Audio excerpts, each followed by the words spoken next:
Hi, I'm Dr. Rayshawn Ray, aiming to speak truth to power, and this is my daily thought.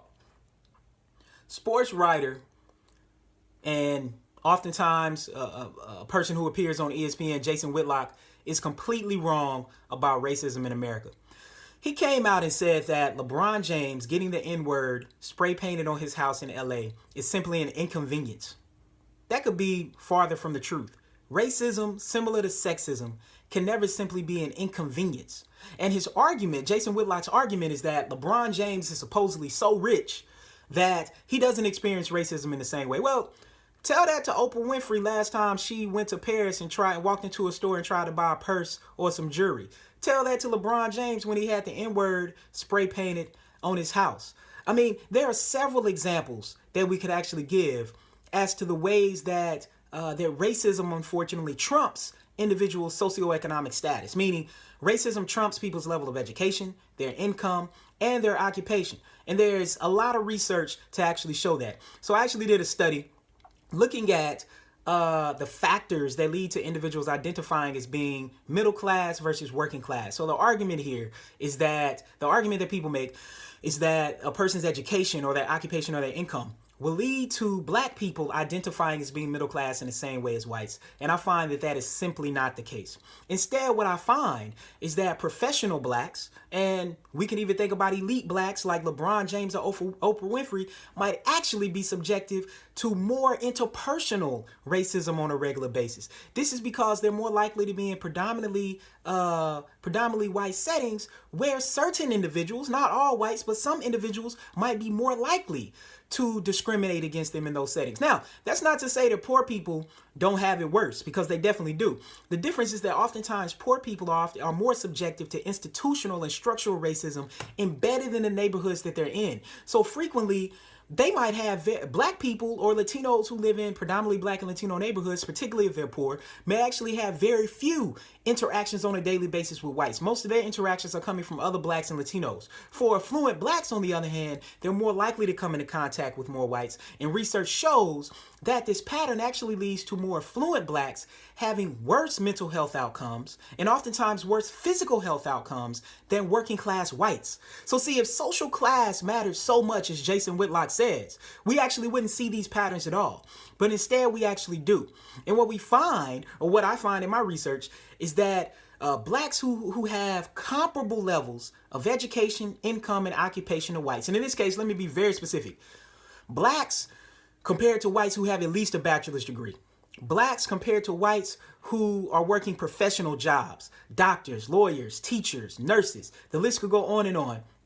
Individuals who make well over $50,000 a year, in most cases $80,000 to $100,000 a year, and that includes the super wealthy like a LeBron James or Oprah Winfrey, for the few of those who are in the general social surveys, that those individuals, those blacks who have similar levels of socioeconomic status to whites, are significantly less likely to identify as being middle class.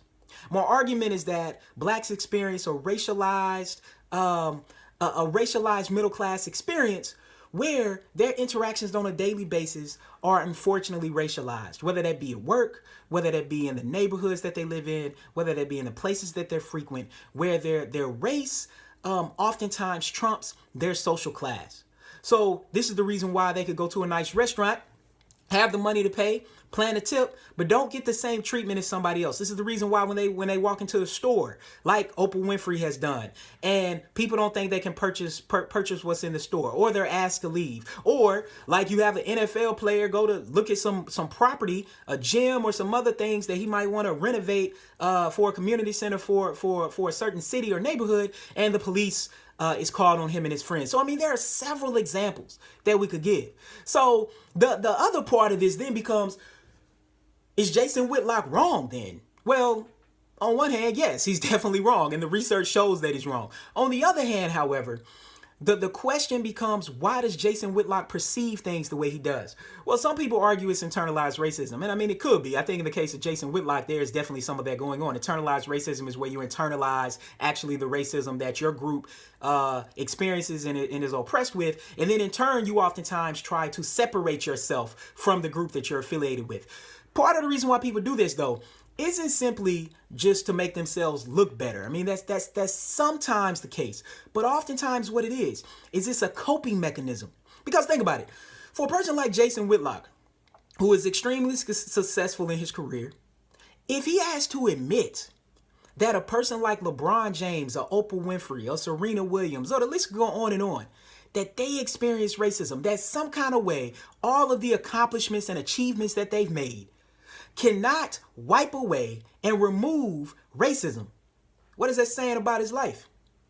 I mean, he's similar to Tommy Sotomayor in many circumstances. Like, what is that saying about our society? And what is that saying about progress? And what is that saying about our ability to be agentic, meaning to take control of our own lives and have some kind of locus of control? Well, it's saying, unfortunately, that there are structural factors at play that actually mute our ability to be upwardly mobile and be treated fairly.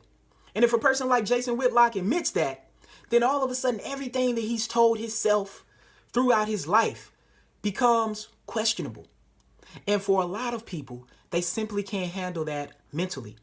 This is part of the reason why African Americans oftentimes have worse mental health outcomes, even though we're more likely to have higher self-esteem. It's this contradiction. I mean, you realize that you have to be twice as good, but at the same time, you realize that being twice as good is going to still be trumped, whether that be by a waiter or a waitress at a restaurant, whether that be by a bell person at a hotel, whether that be by a kid running by shouting the N-word or spray painting on your house, or it could have been an adult or a white supremacist. We simply don't know. The point is that racism comes at people at all different phases.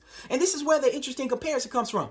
Jason Whitlock's argument is like saying that all of a sudden, because a woman reaches a certain status, that she won't experience sexism. In what world is that the case? In fact, oftentimes, women who are more successful, particularly those who are in predominantly male settings, are actually at times more exposed to sexism in those settings, whether that be statements made on a regular basis about their bodies, whether that be the marginalization and tokenization about their actual presence being in that space. I've heard several examples of women academics being in departments with very few women, where all of a sudden they get confused for being the secretary, and a male colleague, another professor, asks them to go run copies, or, hey sweetie, can you go get me some coffee, or what's your name again, and it's only 3 women in the department. So I mean, for some reason we act all of a sudden like once you reach a certain socioeconomic status level, that racism and sexism and homophobia goes away. I wish that was the case. I really wish we lived in a meritocratic society, but you know what? We don't.